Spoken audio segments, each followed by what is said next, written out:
السلام علیکم، امید ہے آپ سب خیر و عافیت سے ہوں گے۔ تو آئیے آج کی آیتیں شروع کرتے ہیں۔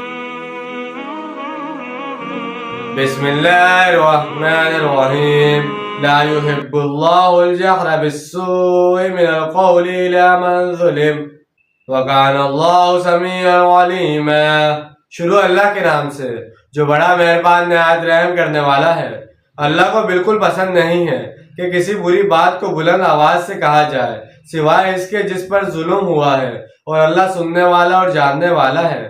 جس کا دل دکھا ہے، جس کے ساتھ زیادتی ہوئی ہے، نہ صرف یہ کہ اس کے جواب میں اس کی زبان سے نکلنے والے کلمات پر گرفت نہیں، بلکہ مظلوم کی دعا کو بھی قبولیت کی سند عطا ہوتی ہے۔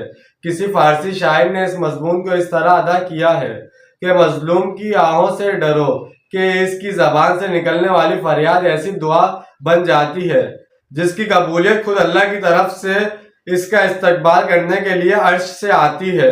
اسے سب معلوم ہے کہ جس کے دل سے یہ آواز نکلی ہے وہ کتنا دکھی ہے، اس کے احساسات کتنے مجروح ہوئے ہیں۔ ان تبدوا خیرا او تخفوه او تخفوا عن سوء فإن اللہ کان عفوا قدیرا۔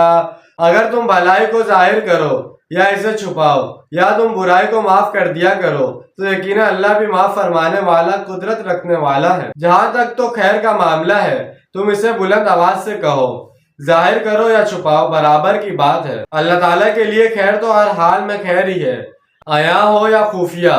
اپنے ساتھ ہونے والی زیادتی کو معاف کر دینا یقیناً نیکی کا ایک اور اونچا درجہ ہے۔ اس لیے یہاں ترغیب کے انداز میں مظلوم سے بھی کہا جا رہا ہے کہ اگرچہ تمہیں چوٹ ہے، تمہاری بدگوئی کی بھی تم پر کوئی گرفت نہیں، لیکن زیادتی کی تلافی کا اس سے اعلیٰ اور بلند تر درجہ بھی ہے۔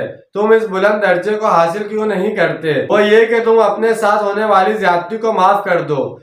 اس کے ساتھ اللہ کی قدرت کا ذکر بھی ہوا ہے کہ انسان تو بس اس اوقات بدلہ لینے کی طاقت نہ ہونے کے باعث معاف کرنے پر مجبور بھی ہو جاتا ہے، جبکہ اللہ تعالیٰ قادر مطلوق ہے، قدیر ہے۔ وہ تو جب چاہے جیسے چاہے خطا کار کو فوراً سزا دے کر حساب چکا سکتا ہے، لیکن اتنی قدرت کے باوجود بھی وہ معاف فرما دیتا ہے۔ آئندہ آیات میں پھر وحدت الادیان جیسے اہم مضمون کا تذکرہ ہونے جا رہا ہے، اور اس سلسلے میں یہاں تمام غلط نظریات کی جڑ کاٹی جا رہی ہے۔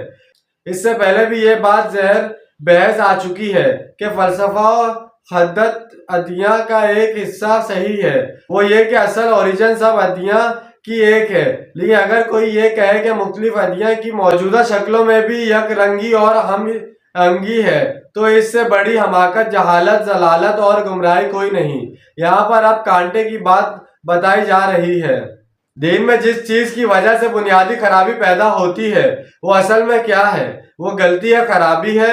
اللہ اور رسولوں میں تفریق، ایک تفریق تو ہے، وہ ہے جو رسولوں کے درمیان کی جاتی ہے، اور دوسری تفریق اللہ اور رسول صلی اللہ علیہ وسلم کو علیحدہ علیحدہ کر دینے کی شکل میں سامنے آتی ہے، اور یہ سب سے بڑی جہالت ہے۔ فتنہ انکار حدیث اور انکار سنت اسی جہالت اور گمراہی کا شاخسانہ ہے۔ یہ لوگ اپنے آپ کو اہل قرآن سمجھتے ہیں، اور ان کا نظریہ یہ ہے کہ رسول اللہ صلی اللہ علیہ وسلم کو کام قرآن پہنچا دینا تھا، سو انہوں نے پہنچا دیا۔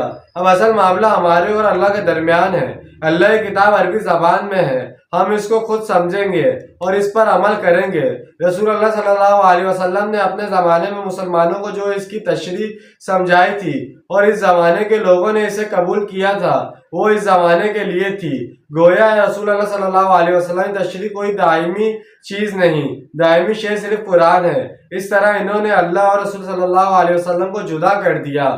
یہاں اسی گمراہی کا ذکر آ رہا ہے۔ تو جیسے کہ آج ہم نے چند آیتوں کا ترجمہ و تفصیل بیان کی ہے، امید ہے آپ کو سمجھ میں آیا ہوگا، پسند آیا ہوگا۔ ملتے ہیں اگلی ویڈیو میں، اپنا ڈھیر سارا خیال رکھیے گا۔ جب تک کے لیے اللہ حافظ، فی امان اللہ۔